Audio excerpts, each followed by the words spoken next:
Okay. I spent 5 hours thinking and preparing this presentation with mindset of trying to be helpful for as much as I can. Like Anton said, we're only scratching the surface because I only have 40 minutes. But I will do my best, and hopefully we'll have some time for Q&A at the end. So when I thought about this subject, I was thinking to myself, how is it possible that I can talk about this? And then I think about, well, there are some obviously wrong things to do, so we'll talk about that. And there's some very obvious right things to do, so we can talk about those as well. I'll start from my introduction of myself.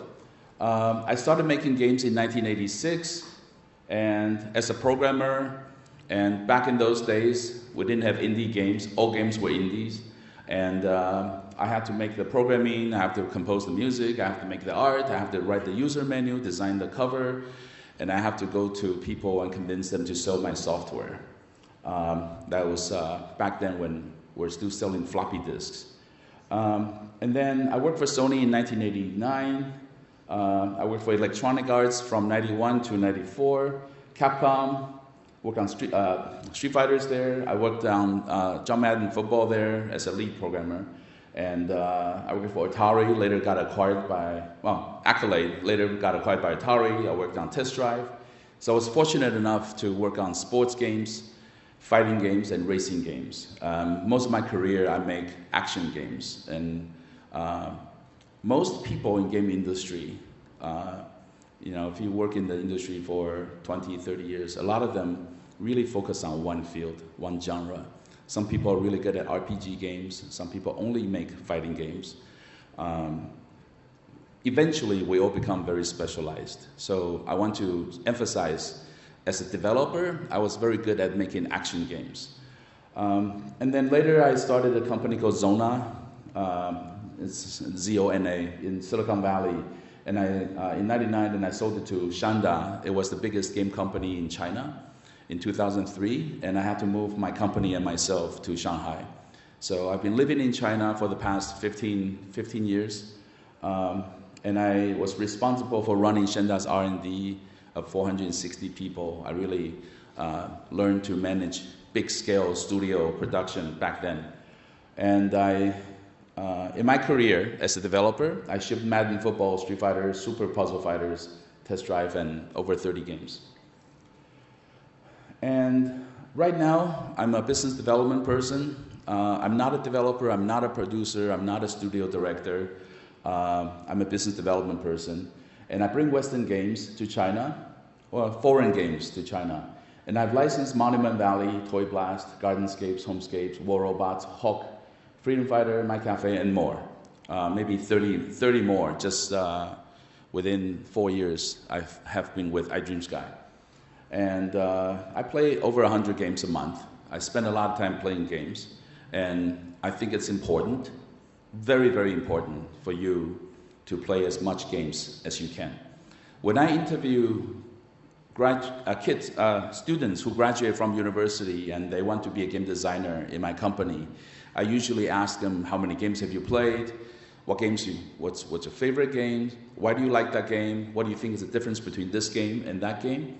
Because if you play a lot of games and you just enjoy those games, you're just a game player.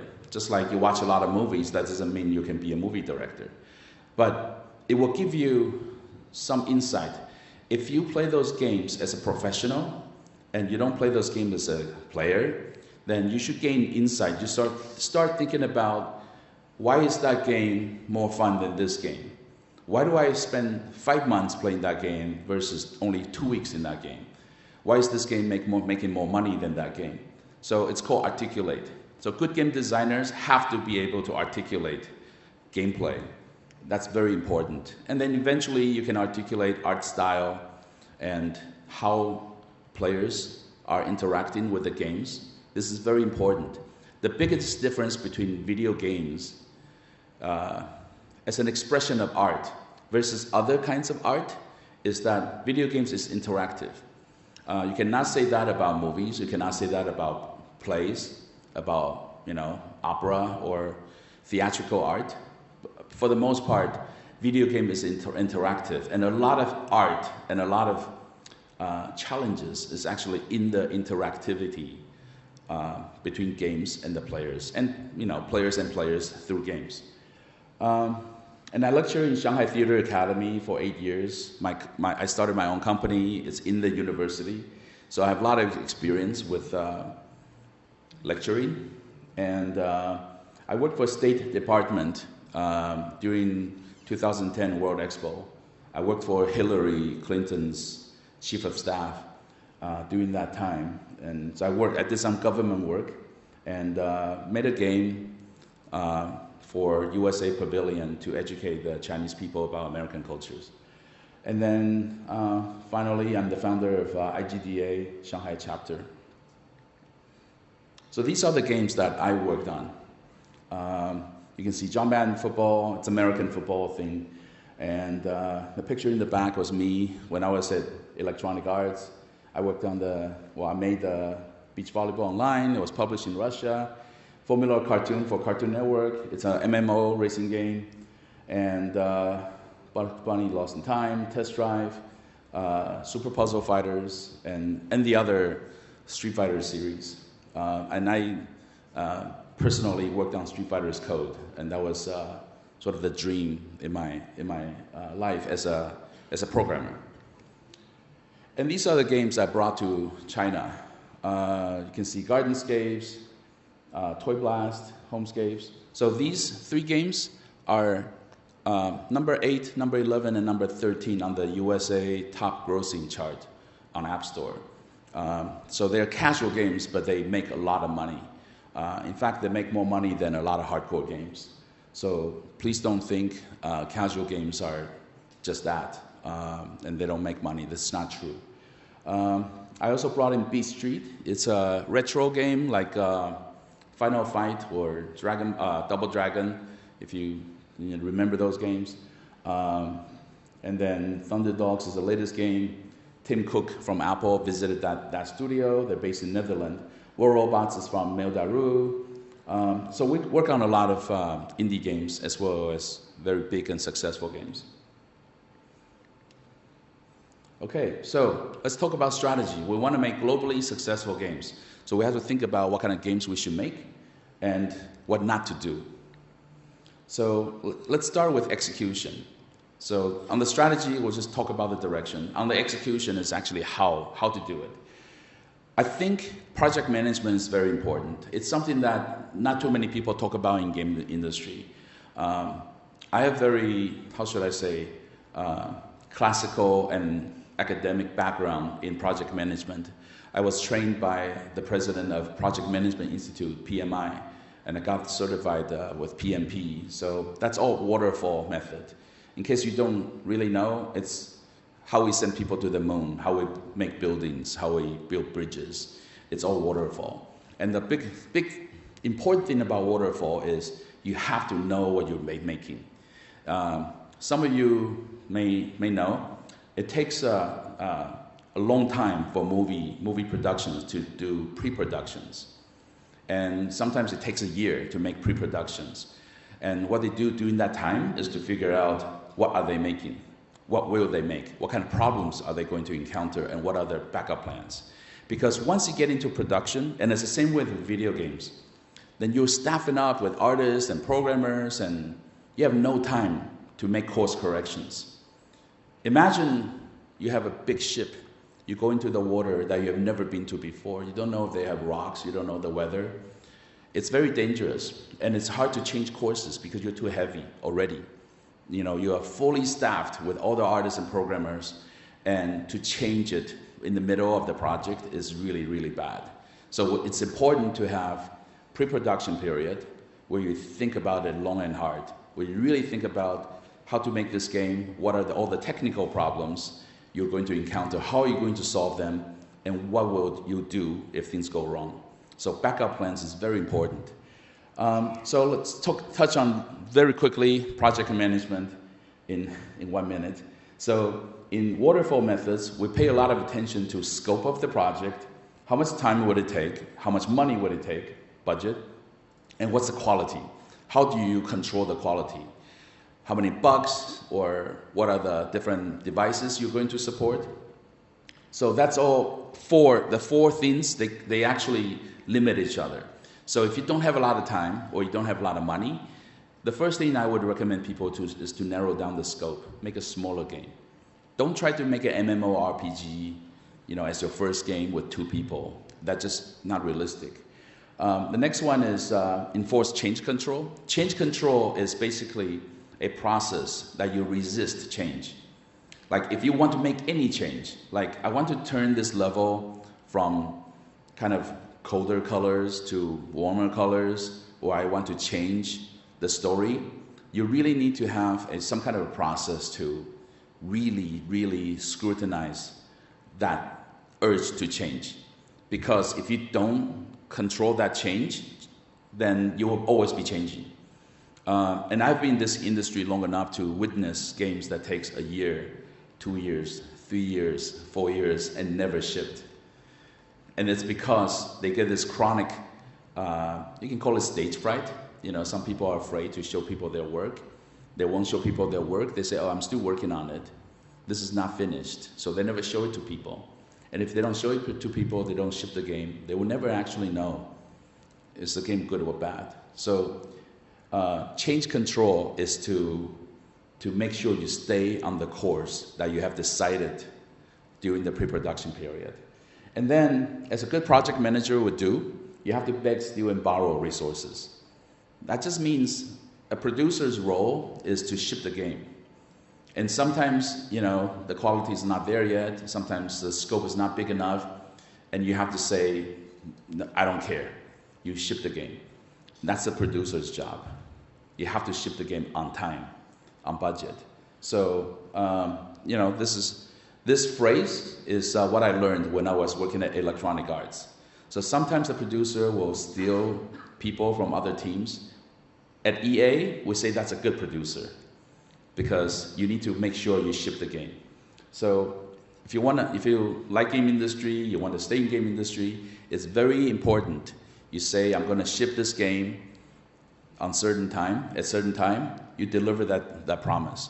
Because we have a lot of flakes in the industry. We have a lot of flakes in the industry who never deliver what they promise. So you want to be the ones who are reliable and trustworthy in this industry.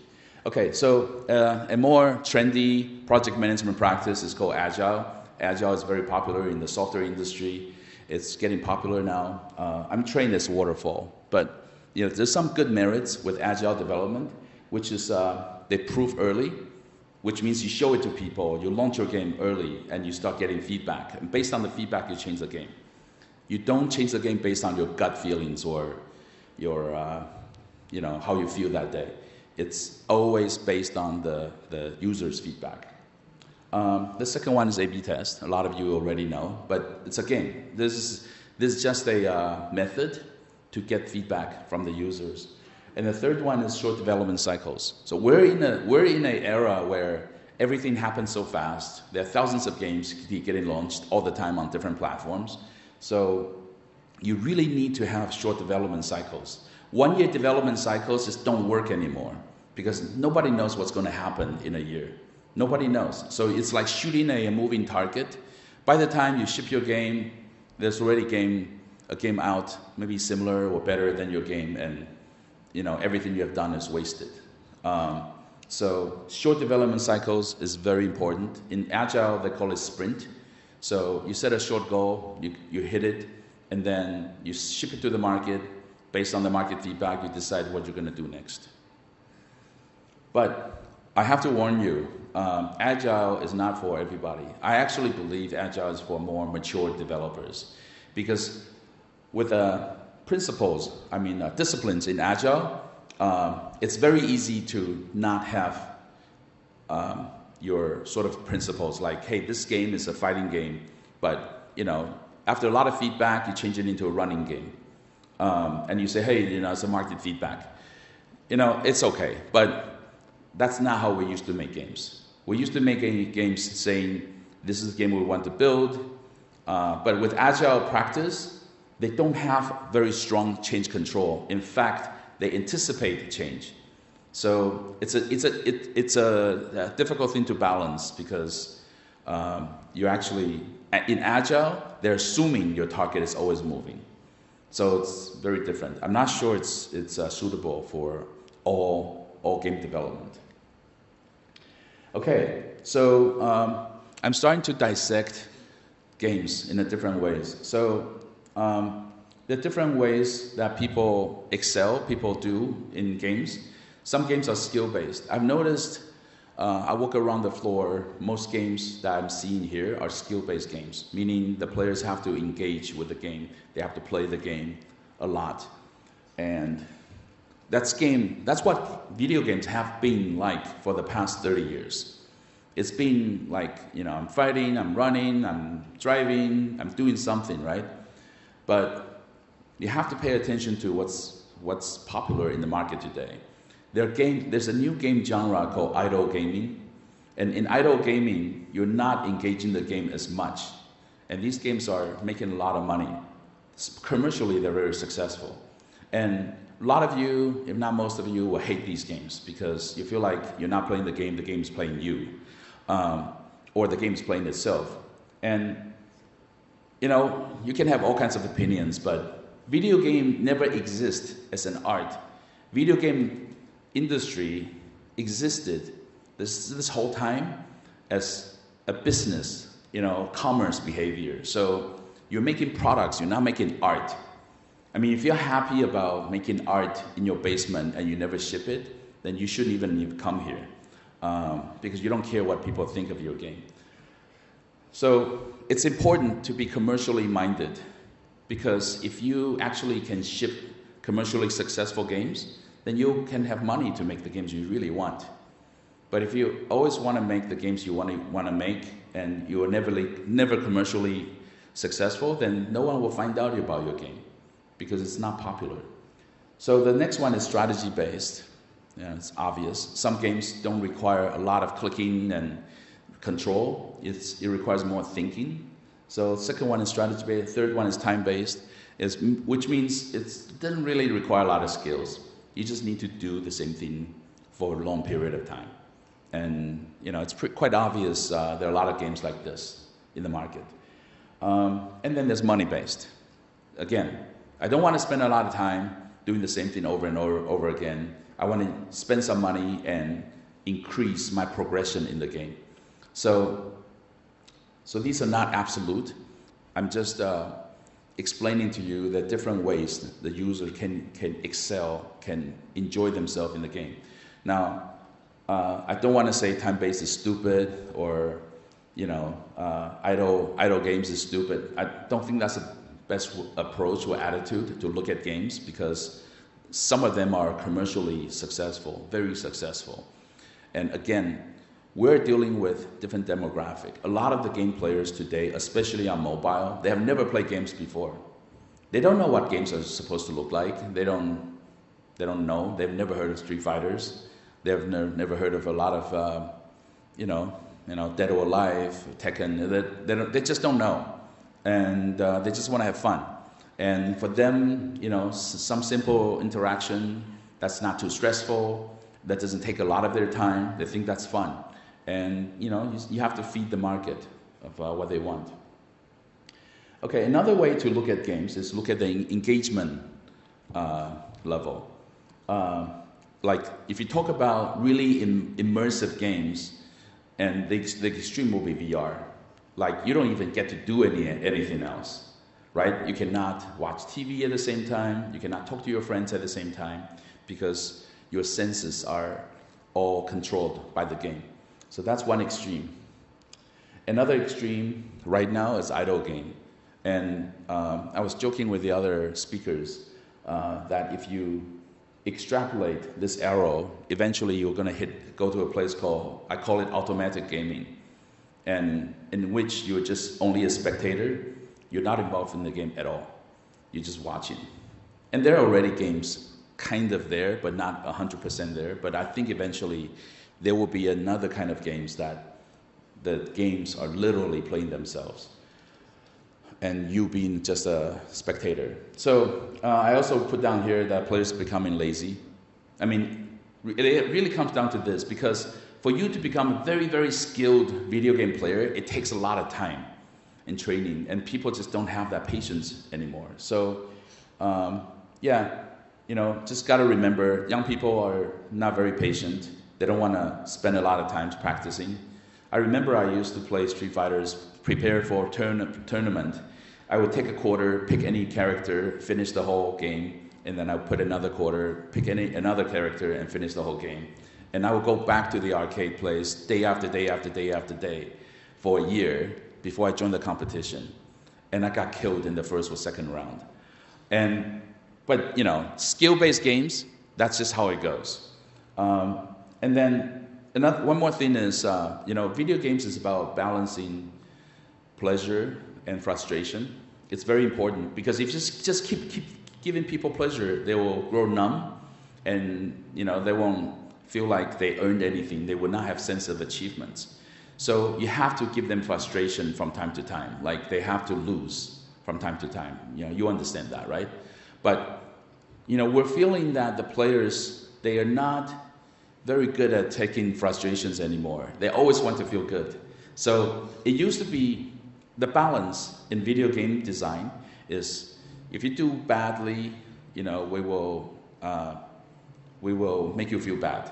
If you do really good, we'll make you feel good. Imagine, think back, Street Fighters, when you lose, there's your character's face being messed up and you're humiliated by the other players. Now think about this. And it's the same, you can see this, remember the same thing in Mortal Kombat, remember the same thing in all the fighting games. If you win, if you lose, there's a scream to basically honor the winner and shame the loser. And games don't do that anymore, because players are just, you know, they're just too sensitive. So we cannot make them feel bad anymore. So right now, the game balance is between no feelings and feeling good. And we're not really making them feel bad anymore. It's just the players are changing. And how are games monetized? For now, there could be more, but I'm very focused on mobile. So there's premium, you pay, you get the game is kind of yours. And then there's freemium with in-app purchase, and that's a long, deep conversation about in-app purchase. You know, subscription is kind of in the middle between the two. And the third one is monetizing through ads. So don't get stuck with just premium ways of monetization, because that's the low-hanging fruit, and it's kind of easy, and it's how games have been sold for the past 30 years. There are other ways to monetize. And it's important for you to learn the other ways as well, because my feeling is that sector of the game industry is growing a lot faster. Look, people want to try the game before they pay. It's natural, right? You probably have, you know, as a consumer, you have the same desire.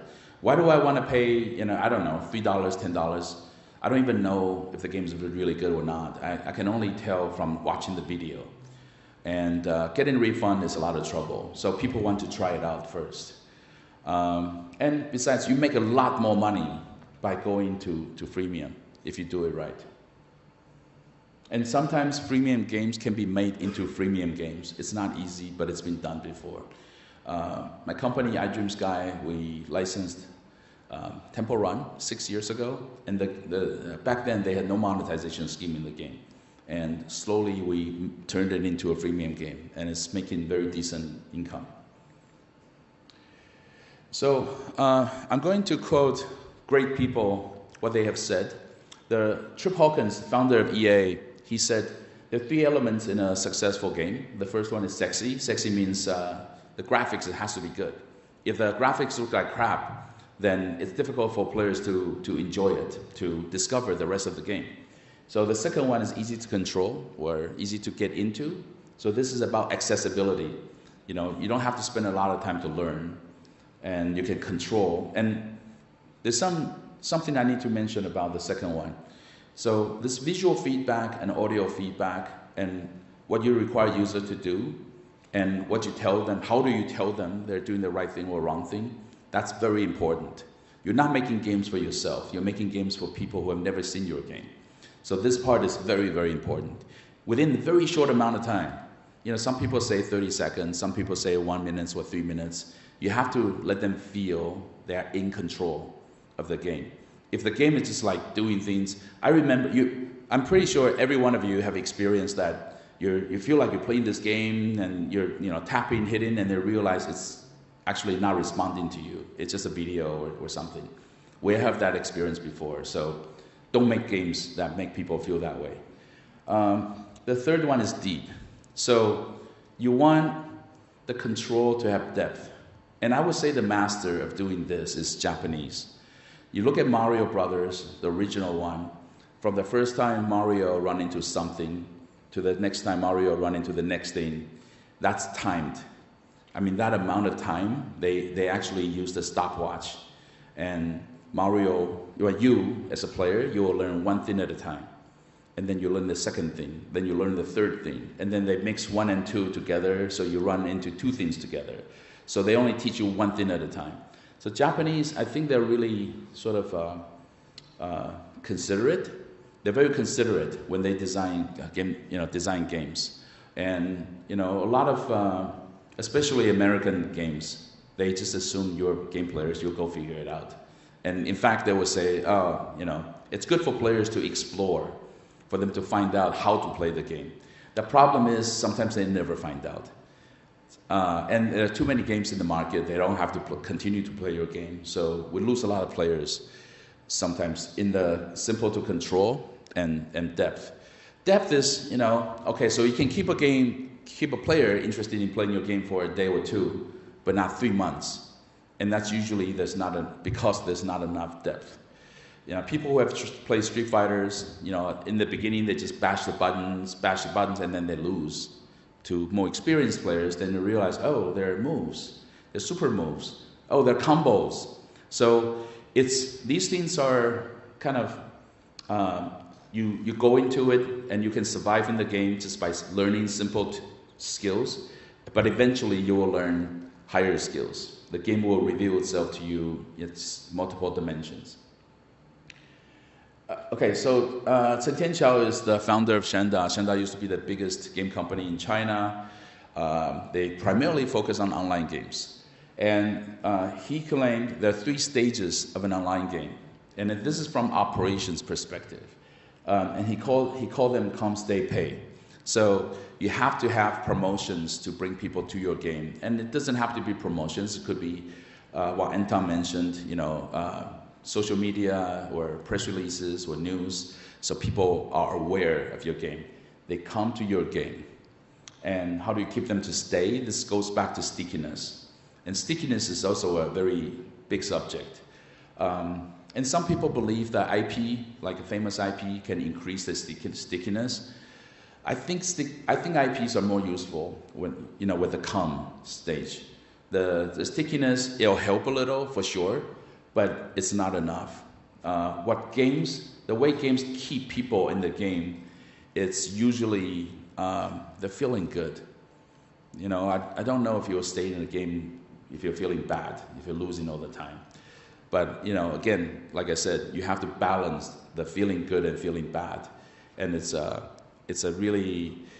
mystery. The recipe is quite mysterious. Some games you feel bad most of the time, but when you feel good, you feel really good. Okay, the final one is pay.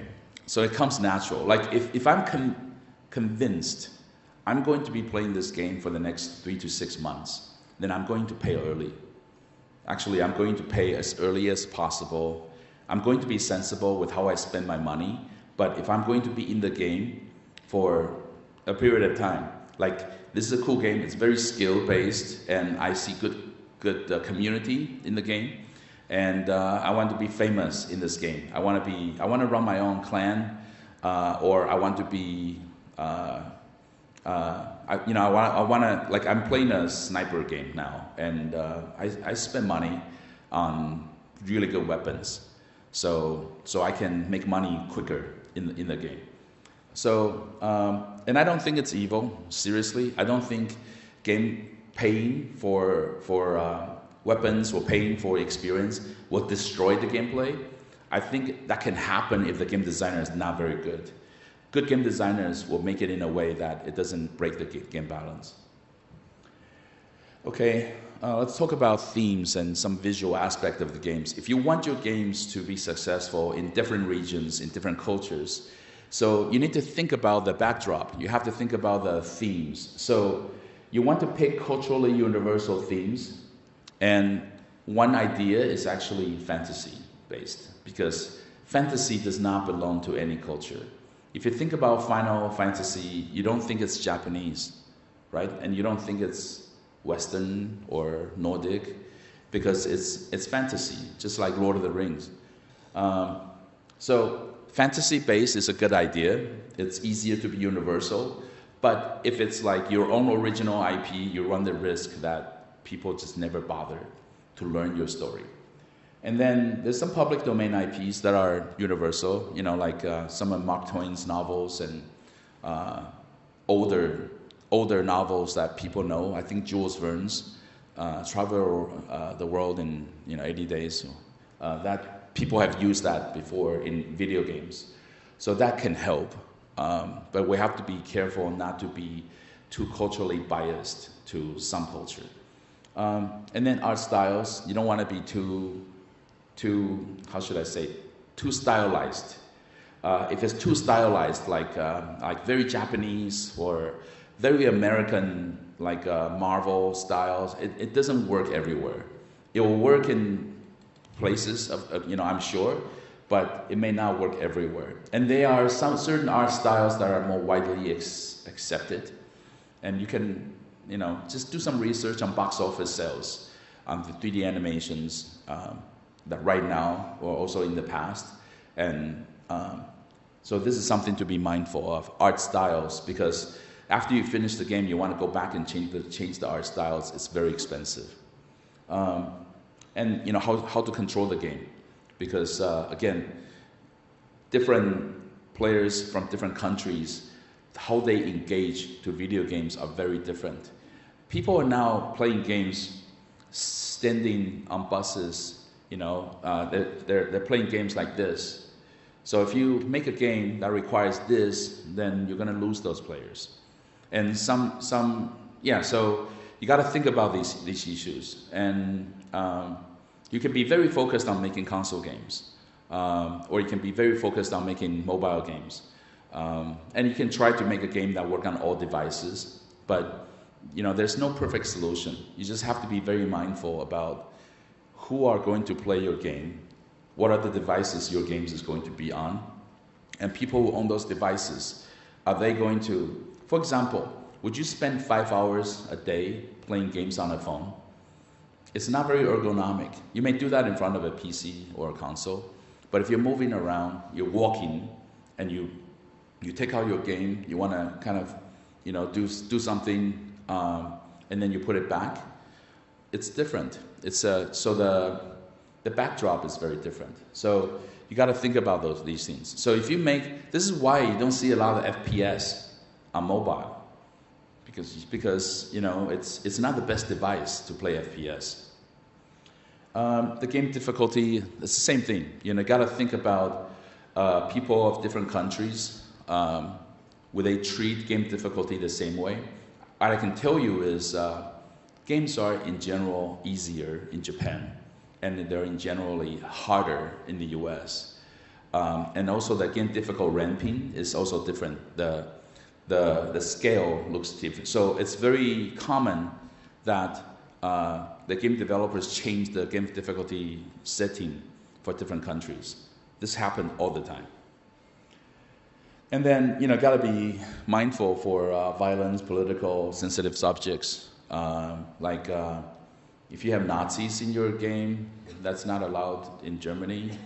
I mean, so on and so forth. So you just have to be mindful. And then certain zombies are not allowed in China, but monsters are okay. I'm not quite sure how that works, but you just have to be very mindful. In different countries, certain content are considered offensive. Okay, what not to do. Don't join the industry to make money. There are better business to make money. I'm very sincere to tell you this. If I believe it's a privilege to be in this industry. It used to be very difficult to come to this industry. I had a coworker at EA who had a Stanford University degree. He couldn't come to EA and get a job. So he begged to come to EA and work as an apprentice with no pay. And he's actually pretty good. And after 6 months, some HR told the company, said, hey, this is against the law. This is kind of like slave labor to have someone working for you and get no pay. And we converted him to full-time employee. But sometimes that's what it will take for you to get into the industry. Back then. And so I still remember that, and I still think it's a blessing that you can find your talent, you find your bliss. This is what you want to do. This is important to you. So I think that's very important. But if you come to this industry with the mindset of, I'm going to make a lot of money, I'm going to make a great game, and I'm going to make a lot of money, most of the time you're going to be heartbroken. You could get lucky, but most of the time you're going to be heartbroken because it requires passion, with what you do to make great things, and great things make money. But if your passion is with money, and you're using video games as a medium for you to make money, your passion is in the wrong place. So, and I also think this industry is very competitive.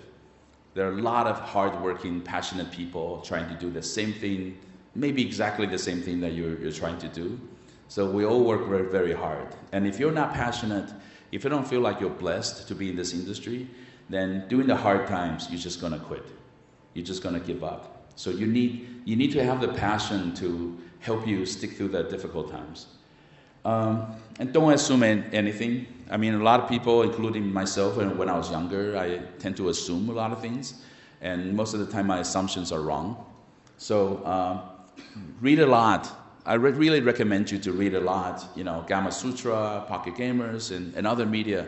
You really need to read a lot. And what I used to do is, if I need to become better with game design, I would go to Amazon and I would put in the keyword game design, and I'll buy everything. And I read everything regarding game design. That's what I used to do. And because I want to make sure I'm not missing anything if this is going to be my job. And I think asking questions is more important than having answers. And you have to ask the right questions to the right people. So go to conferences, beg for help. You'll find out most people are willing to help you, but you need to be willing to beg for help. And don't take unnecessary risks. I think it's really pity and dumb for people to reinvent the wheels. It's like, there have been 20 games, exactly, same 20 games in the market, and you're building the 21st game that looks pretty much the same, plays exactly the same, and you're writing the code from scratch. I just think that's a waste. So now I'm in business development. The way I think is a lot more flexible now. So, I would actually go to people and say, hey, I really like your game, but I would like to change the story to a different story, or I would like to change a different art. Can we do a deal? Like, if you give me your source code, I will give you 10 or 20% of the royalty when I finish my game. And you'll be surprised. Sometimes people just don't care. They're like, yeah, well, great. That sounds like a good idea. Why don't you do it? It's possible. You'll never find out if you don't ask. But like doing everything from scratch by yourself is not a smart thing to do anymore, because we're not in the 90s. People share. People are into sharing a lot. And there's a website called Chupa Mobile, and you can buy source code. It's like $300, or less. You can buy a full game that's already shipped, and you can buy the source code. And yeah, don't make games for yourself, because you're you're not the players out there. I think one of the reasons why Japanese make really great games, some of the games Japanese build, we're still playing them today. I mean, we still get the antique, like Game Boys. We still, use emulators. We still play a lot of the really, really old mechanisms that are designed by Japanese today. I think it's because they don't make games for themselves. And again, like I said, Japanese culture, they're really into considering for other people. I think they're just a very polite race, and they want you to enjoy their game. So they think about how you would react all the time. The 3 years I stayed at Capcom, I was really humbled. The way they gather feedback, I actually think it's better than anything I've ever seen, including the A/B test. So back then, they would take a video camera, they'll go to arcade, and they will shoot players' reactions, emotional reactions. They watch if the players are paying attention, are they engaged in the game, are they angry? Are they angry in a good way? Are they putting more coins in the machine? And that guy would stand there with his camera for an entire week. I know this because I'm giving him lunch and dinner in the amusement park. And at night, he would take those feedback, prepare, like write down logs, send it back to Japan. I was in Silicon Valley. Send it back to Japan. And then it was morning in Japan, and they will write new version based on the recommendations. And then they will burn a new ROM, put it on FTP. The guy would download it, burn new ROMs. Next day, he would start it over. And it's called location test. And they would do that for an entire week. But if you think about it, there's no room for personal creativity. I mean, there's a lot of room for getting feedback from the players. And, if you really think about it, it's a business, right? I mean, we all want our games to be successful. But a lot of times we just cannot help it because of our ego. So in the end, we make games that we like. We don't make games that other people like. So I think that's a pitfall. We have to be very careful. Okay, so I made that recommendation. Don't only make premium games because there are a lot of different business models out there. And it's important to play a lot of games. It's really important to play a lot of games. So when I say I play, over 3,000 games, I'm not exaggerating. You have to play a lot of games. Because if you don't play a lot of games, you actually can't have a meaningful conversation with your colleagues in the industry. For example, if one guy is talking about this game, then I will say, okay, which genre is that in? And then he's going to use a reference of another game, right? So our whole conversation, all our dialogue is using games.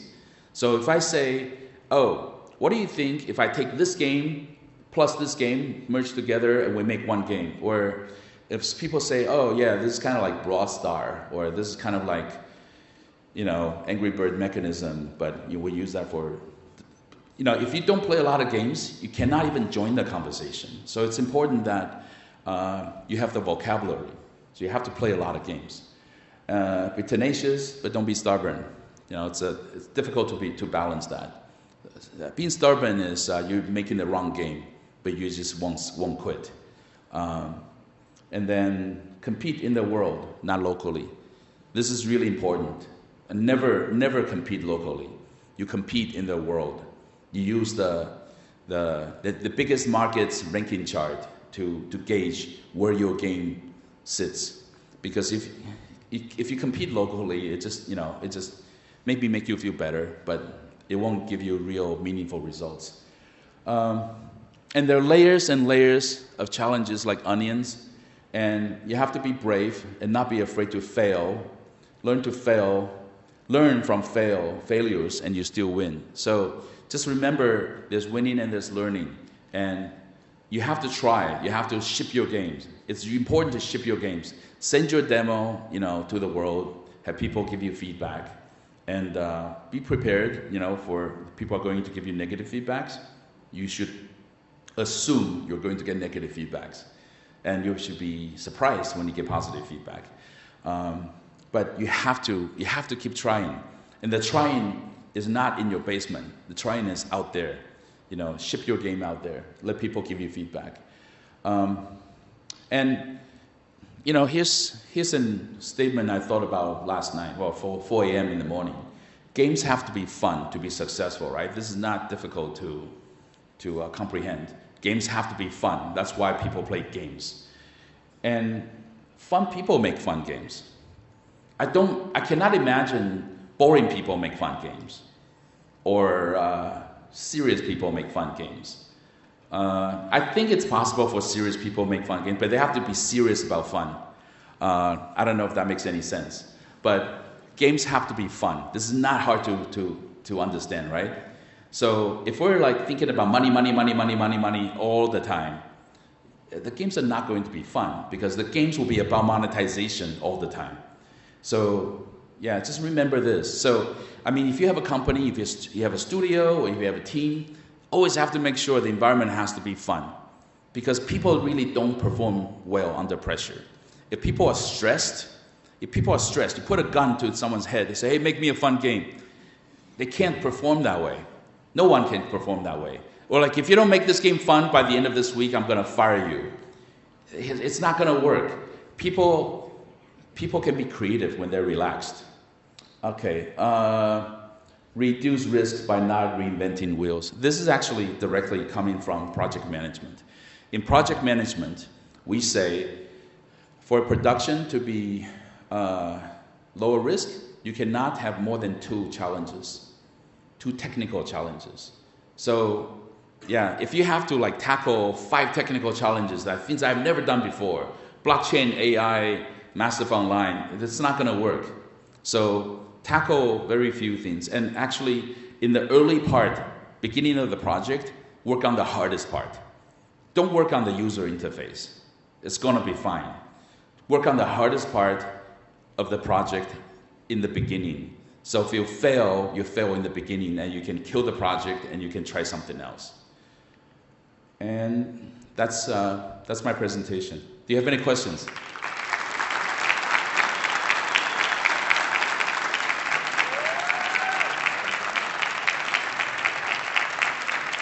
Great, to provide. Monty, if you have any question, please raise your hand and I will go with the microphone. Yeah. And raise your hand and I will go. Oh, in Spanish. You're smart. Si tienen alguna pregunta, por favor levanten la mano, me acerco con el micrófono, en todo caso se la traduzco, si no se animan a hablar en inglés, no hay problema. Oh, ahí hay alguien, bien.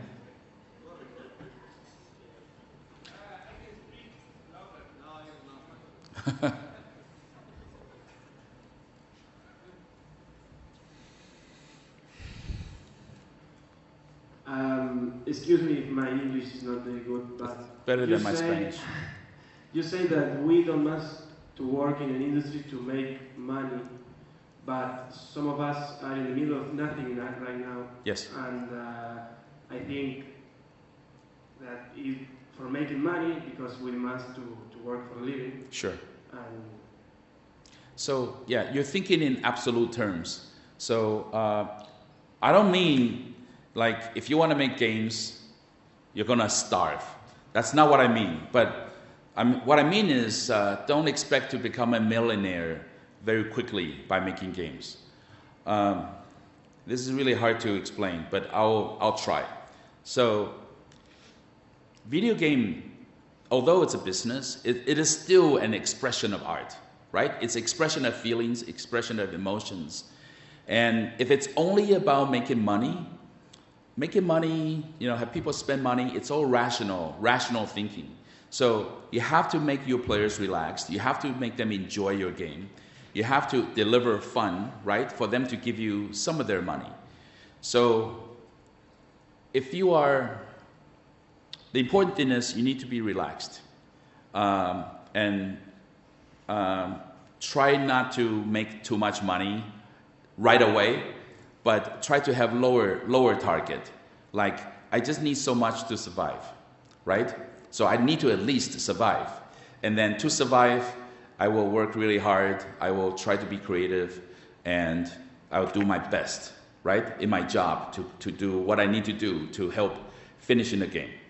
But don't try to think about people who make millions of dollars.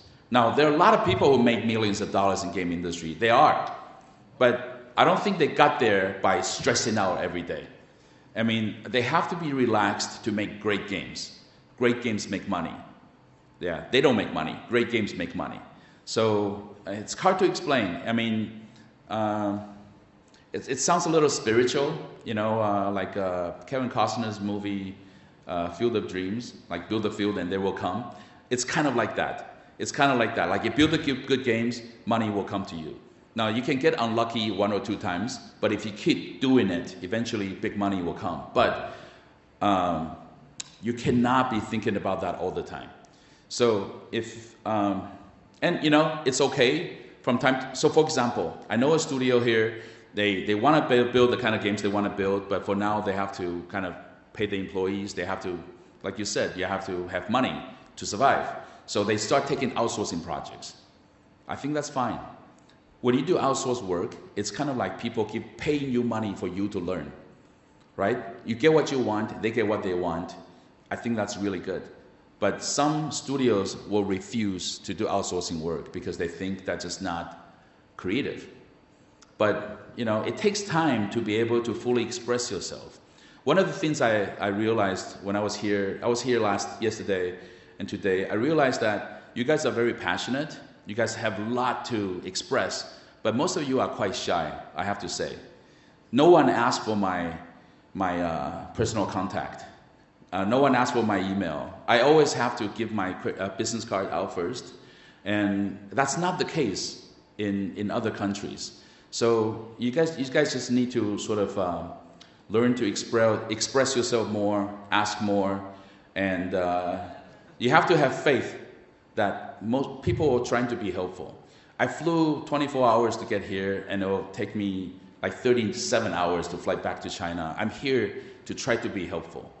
And I'm here for you guys. But you know, you guys, you know, need to, you know, try to ask the questions, and I'll do my best to answer. I mean, again, you have to be very good to make a lot of money.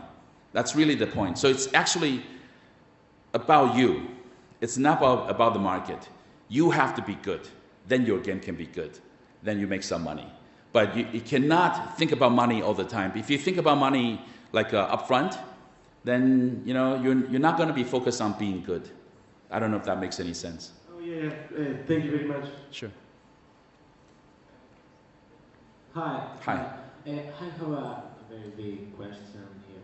It's like, you said there that the players are getting lazier and less concentrated and Yes. less enhanced. Do you think there is a way to avoid that and try not to get us to Sure. always idle games? Right. I think I like to enhance the game and play a lot and play Yeah. fully concentrate. Okay. I usually don't play mobile games. Yes. I play PC games only or console. So how can we as a developer try to tweak the path of the players and consumers Sure. to stop being so not concentrated and enhanced? Sure. So I had to pick this subject for today's lecture because this is a broad subject, so I can touch on many issues. I'm not saying immersion is bad. Actually, you know, there's still more hardcore gamers today compared to 30 years ago, right? So I'm not overlooking that. There's still a lot of hardcore players who want to play hardcore games. You just have to be mindful that we're in an age today that there are too many distractions. There are a lot of distractions. Now, if you want to really make 100% immersive games, then VR game is the solution, right? But, you know, I'm actually doubtful of VR market because it's a niche market today. I'm not sure it's going to grow too big. So for PC, you just have to remember that there are a lot of distractions. So how do you make sure they're focused? How do you make sure they're not, you know, doing other things at the same time? And I think sensationalism is one answer, unfortunately. you have to believe this. Like, people have been trying to solve this problem for the past 50, 60 years, not just for games, also for movies, right? Also for TV, and all forms of entertainment, all forms of media. When you think about making a game, you say, oh, I want to have monsters, I want to have dinosaurs, and then, you're thinking big, and you have a big screen, maybe you have 22-inch computer monitor, you work your art, everything looks great on your screen. But 5,000 miles away, like some kid with a crappy computer, maybe the screen is not very good, maybe the background is very noisy, he doesn't have very good speakers. So all your intentions are being discounted by 70%, right? Because it comes out, the sound is not good, the networking is not good, the screen is not good. So what you have to do is you have to amplify everything. Like, meaning the dinosaur has to be unrealistically large, and it has to be unrealistically loud. And it's called sensationalism. I got to learn this when I was lecturing in a school focusing on theatrical arts. And if you think about theatrical arts, the bad guys always laugh like, ha, ha, ha, ha. And you can tell, like, if the guy laughs like that, he's a bad guy, right? And nice guys always dress a certain way, bad guys always dress in black, right? And the reason is they have to dumb it down so everyone understands it. So it's the same thing comes to video games. If you want to scare people, you have to do it over the top, right? If you want to,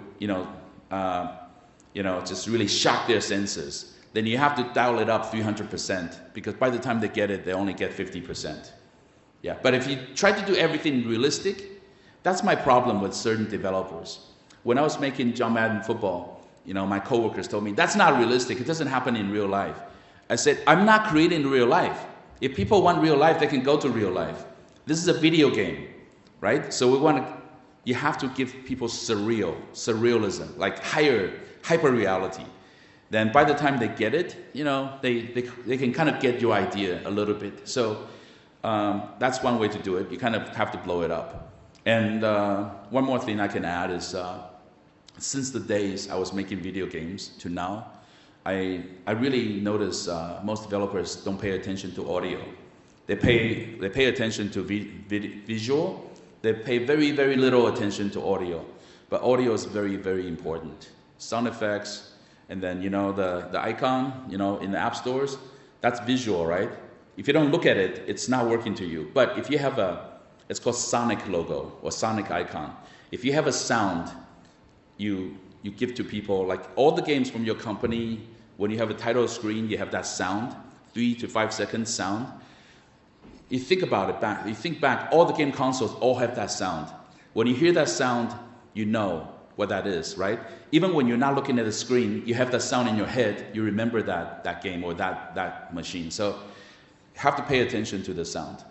And if you want the players to wear headsets, then tell them, you better wear headsets. And back in the days, we even experienced binaural recording, meaning it's a special recording technique. So when players put their headsets on, they get real 3D. They can get all directions. And I think that's if you want immersion, you have to think about all that. You have to think about what they see with their eyes, what they hear with their ears. Everything becomes very important. But usually immersive gameplay costs more production money and it takes more time. Yeah.